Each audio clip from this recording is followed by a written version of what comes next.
Diabetes mellitus adalah satu keadaan di mana terjadi peningkatan gula darah di atas normal dan harus dalam kondisi panjang atau kronis.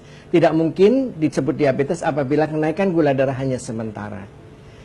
Orang sering menanyakan apa gejala-gejala diabetes. Pada umumnya yang kita kenal adalah 3 gejala, yaitu sering makan karena sering lapar, sering kencing pada malam hari terutama, dan sering haus sehingga minumnya banyak. Tetapi gejala-gejala itu terjadi 6 tahun setelah kadar glukosa darah naik. Kenapa harus menunggu sampai terjadi gejala? Lakukan tindakan setelah kita ketahui gula darah tinggi. Kenaikan glukosa darah puasa di atas 126 dan gula darah 2 jam setelah makan 200 mg per desiliter akan menyebabkan kerusakan berbagai macam sel di seluruh tubuh. Seluruh pembuluh darah akan rusak, mulai dari yang besar sampai dengan yang kecil. Disitulah letak gangguan kenaikan glukosa darah ataupun nantinya menjadi komplikasi dari diabetes. Tidak akan dirasakan pelan-pelan, tetapi kalau sudah terjadi komplikasi, kerusakan sudah terjadi dan tidak bisa diperbaiki lagi. Jangan tunggu sampai komplikasi terjadi. Jangan tunggu sampai keluhan itu ada. Seperti kita ketahui akhir-akhir ini, kejadian diabetes tipe 2 di antara masyarakat kita meningkat tajam. Tidak lebih dan tidak kurang, hal ini disebabkan karena apa? Pola hidup yang tidak tepat.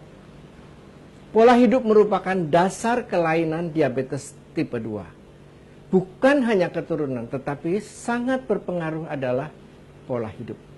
Pola hidup kita yang cenderung malas, tidak bergerak, dan makan lebih banyak dengan kalori tinggi, padat kalori, tinggi tepung-tepung dan gula-gula, sehingga lebih menyebabkan perut menjadi lebih besar atau kita kenal sebagai obesitas sentral. Ini merupakan dasar terjadi awal penyakit diabetes tipe 2. Jadi lifestyle atau pola hidup sangat berperan terhadap terjadinya diabetes tipe 2.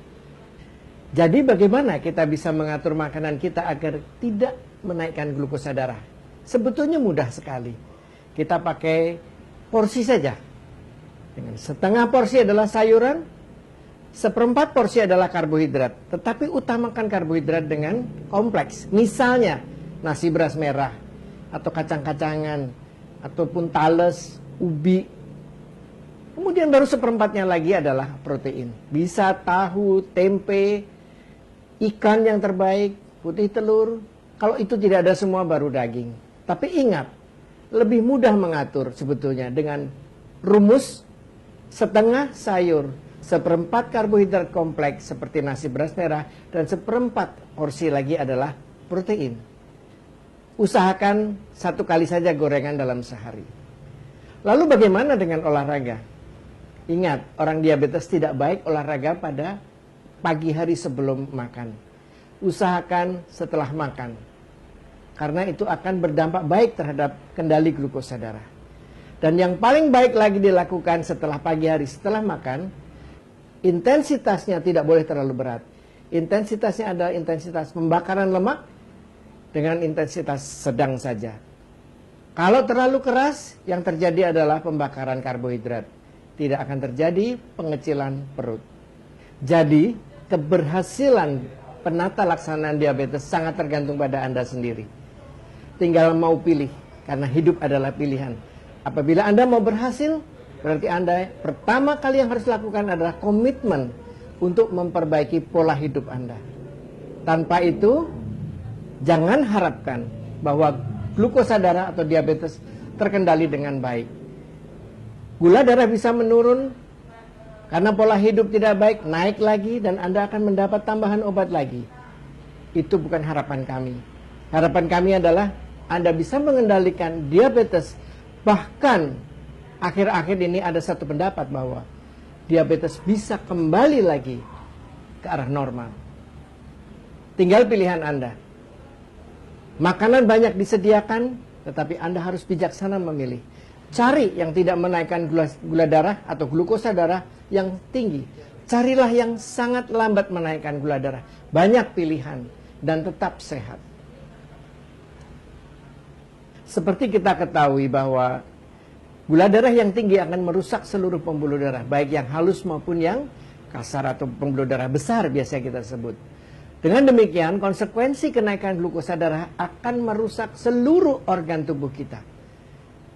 Pembuluh-pembuluh darah besar yang rusak akan melibatkan organ otak, misalnya kita menjadi lebih mudah stroke, jantung, dan kaki diabetes. Itu merupakan komplikasi pembuluh darah besar pada diabetes. Tetapi pada pembuluh darah halus, kita harus sadar juga, gangguan penglihatan, gangguan pada ginjal, dan gangguan pada syaraf. Itu semua diakibatkan karena gangguan ataupun kerusakan pembuluh darah yang halus. Jadi perhatikan, lebih baik kita mencegah daripada sudah mengalami komplikasi tersebut. Secanggih apapun obat untuk diabetes, apabila pola hidup tidak tepat, tidak akan berhasil. Pertama adalah olahraga yang tepat. Olahraga yang tepat harus menghasilkan sesuatu, yaitu mengurangnya massa lemak, terutama lemak perut. Yang kedua, bertambahnya massa otot. Karena dua hal itu merupakan indikator berhasil atau tidaknya sebuah olahraga. Demikian juga dengan pola makan. Pola makan yang diharapkan baik dan sehat untuk kita adalah yang tidak menaikkan gula darah tinggi dalam waktu cepat.